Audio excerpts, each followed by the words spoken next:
The feeling was just so seamless and so smooth. And even the timing is so perfect. Now is the time to do this. If I had waited one more week, it would have been much more complicated and much more difficult.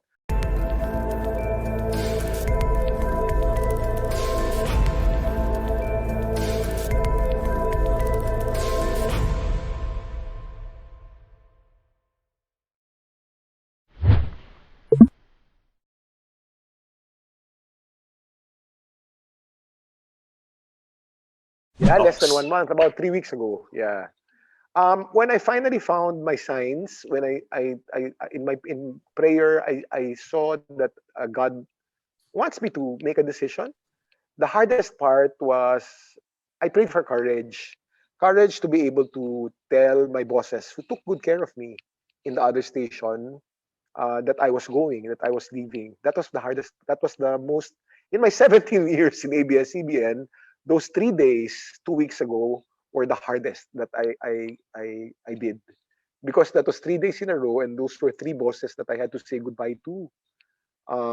One was my boss in news,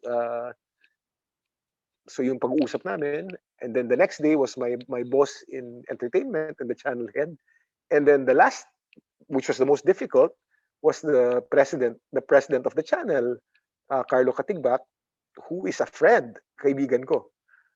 So those, yun ang mahirap, doon ako nahirapan. Ngunit dahil alam ko na dinaan namin sa dasal itong desisyong ito at malinaw ang mga senyales na binigay sa akin to decide, it was seamless. When it's God's will, it's easy eh. Para kang madulas. Lahat madali. Lahat ng sabihin mo, mapasok. If it's not His will, parang kang pumapanik ng bundok na merong dalang mga bato-bato sa likod mo. Parang ganun. And it was not like that. The feeling was just so seamless and so smooth. And even the timing is so perfect. Now is the time to do this. If I had waited one more week, it would have been much more complicated and much more difficult. I cannot tell you why, but you will know in 1 week why. But the timing was just so excellent. Kaya they let me go with their blessing, and they let me go with a lot of love. And they even issued a statement saying how much they valued me and all that. And that really filled my heart with so much, love. Parang mahal din naman nila ako at maganda ang pagpapaalam ko. Now, yung pagpasok naman dito, mas madali yun. At talagang, that's why I acknowledged Vice President Nessa Balilion, because she was the one assigned to help me get in GMA7, and even that was God ordained. Even that was. It turns out that my manager, Noel Ferrer, is an old friend of hers. So, dalawang kaibigang nag-uusap, alam mo yun, naging madali ang lahat ng bagay dahil will ni Lord. Yun.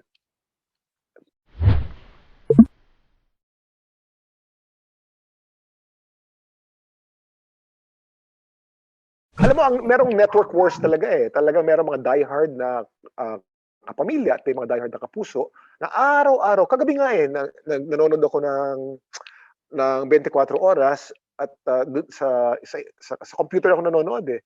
At habang pinapanood ko, nakabukas ang chat room. Naku, walang tigil ang gera sa kapuso at kapamilya at sa mga BBM at sa mga Makaleni at sa mga Makapakyaw. Talagang sabi ko, talagang whatever you do and whatever you say, palaging merong hater eh. Lalong-lalo na sa larangan ng social media, talagang palaging meron. And I take everything. I read everything. I do not shut off my social media. I just read everything, and if it's valid, then maybe I'll learn something. But if it's not valid, then I know it's just a troll, then I just let it pass. Or sometimes I give a piece of trivia to answer the troll para maging nakakatawa lang yung sitwasyon. But the haters will always hate, and it's par for the course for who I am and for what I do. It's expected. I'm good with it. Parang sa showbiz din talaga. Okay, sorry. Parang sa showbiz. And I'd like to add also, kasi ang binabato sa aking issue eh, bakit ko iniwanan ang ABS-CBN? Sinabi ko namang hindi ko siya iiwanan. Ang sagot ko dyan, I am not leaving ABS-CBN at its darkest moment. The darkest moment of my former company has passed. They are, believe me, in a few months, they will announce something very beautiful, which I cannot disclose. And it will be good for them. And so I'm leaving them at a time that is good. It's not a time at their darkest. The time at their darkest was last year.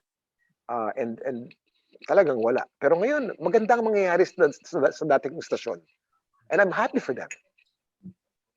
Siguro weather lang din talaga sa Weather industry lang. natin. Ngayon ang tamang weather ng pag goodbye ko at pagpasok ko dito. At talagang eksaktong-eksakto. Kung nahuli ako ng ilang araw, maaaring hindi nangyari.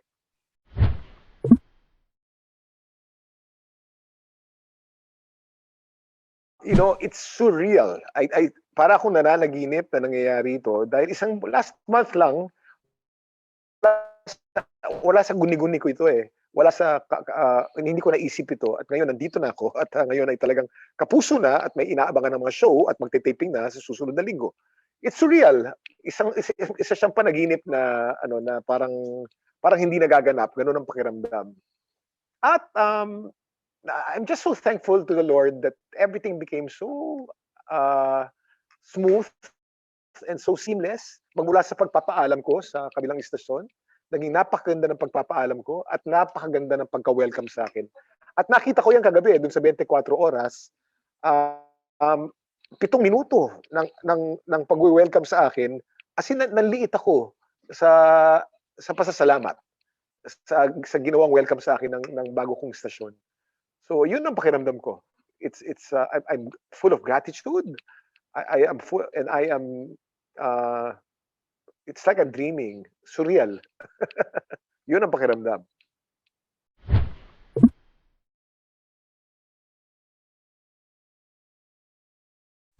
As far as the goals are concerned, I will take it one day at a time. I just want to glorify my God, and I just like to be the most excellent Kuya Kim I can be, given the opportunities that the station has given me, one day at a time.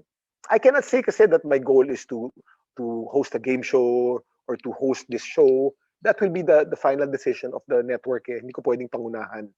But if I am the best Kuya Kim I can be with whatever the station is giving me right now, I know that they'll give me more, and I know that they will develop me into something else, depending on what they see.